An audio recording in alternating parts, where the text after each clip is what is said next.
I often draw strength from meeting ordinary people doing extraordinary things. Elizabeth was the longest-running monarch in British history. Mother to 4 children and grandmother to 8, she performed her public duties well into her 90s. I still view her more as the Queen than my grandmother. You have this huge amount of respect for your boss, and I always view her as my boss. But royal life slowed down for the Queen after she lost her beloved husband, Prince Philip, in April of 2021. The widowed monarch sat all alone at his pared-down pandemic funeral. The two had been married for 73 years. For me, in the months since the death of my beloved Philip, I have drawn great comfort from the warmth and affection of the many tributes to his life and work. The Queen carried on, but began to look frail and tired. In October of 2021, she spent a night in the hospital for an undisclosed ailment. Concerned for her health, Her Majesty's doctors ordered her to pause her public appearances and to rest. But determined to serve, in November of 2021, she made a video statement to world leaders at the Glasgow Climate Summit. The impact of the environment on human progress was a subject close to the heart of my dear late husband. After Philip's death, Elizabeth proved to be strong despite a number of challenges. In January of 2022, she stripped her son, Prince Andrew, of his HRH title and all of his military honors following his alleged involvement in the Jeffrey Epstein scandal and a related sexual assault lawsuit. The Queen also had to deal with the fallout from the Harry and Meghan Megxit drama. I had 3 conversations with my grandmother and 2 conversations with my father before he stopped taking my calls. From their bombshell sit-down with Oprah to the couple's constant legal battles with the press, the monarch publicly continued to voice support for the Sussex clan, who named their daughter Lilibet after the Queen's childhood nickname. Viewed by many as serious and old-fashioned, she was actually quite playful. Thank you, Mr. Prime Minister of Canada, for making me feel so old. Good evening, Mr. Bond. Good evening, Your Majesty. And remember this moment with Harry that quickly became a gift. Hey, Prince Harry, remember when you told us to bring it at the Invictus Games? Careful what you wish for. Oh, really? Please. Boom. Elizabeth was known for her love of her corgis. Almost all of her outfits were custom-made just for her.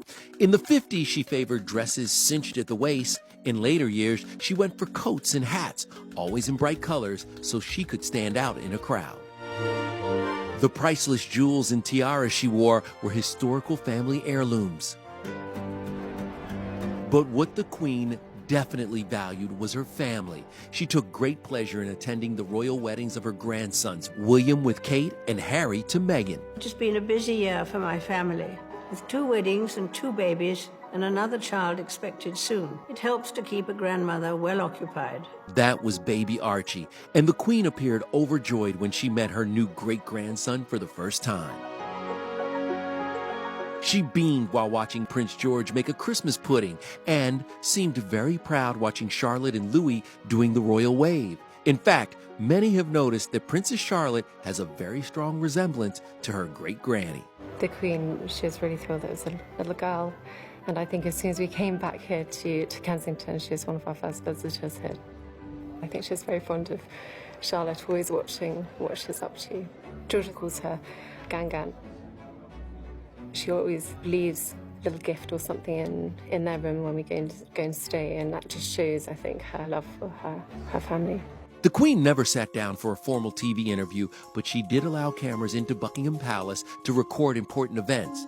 On the 65th anniversary of her coronation, Her Majesty was quite cheeky when viewing the imperial state crown. Once you put it on, it stays. And you can't look down to read the speech. You have to take the speech up. Because if you did, your neck would break, or it'd fall off. But what many admired was the royal love story between Elizabeth and Prince Philip. The couple's romantic relationship and lavish wedding was depicted in The Crown. I, Elizabeth Alexandra Mary. Take thee, Philip. Take thee, Philip. The two were supportive of each other and shared a love of the outdoors. The Crown also portrayed their passion for riding, hiking, and silly parlor games. Number 4 ibble dibble with 2 double ibbles. She had a long connection with Hollywood, giving some of the biggest stars titles, from Dame Elizabeth Taylor to Sir Paul McCartney and Sir Elton John. She made American citizen Angelina Jolie an honorary Dame of the British Empire for her work on behalf of refugees. And we love that she didn't seem fazed at all when she met Lady Gaga, who happened to be wearing a red rubber dress. And as the British people and millions around the world mourn Her Majesty, she will always be remembered as a woman who made and lived through history. But even in the unlikeliest of places, hope can still be found.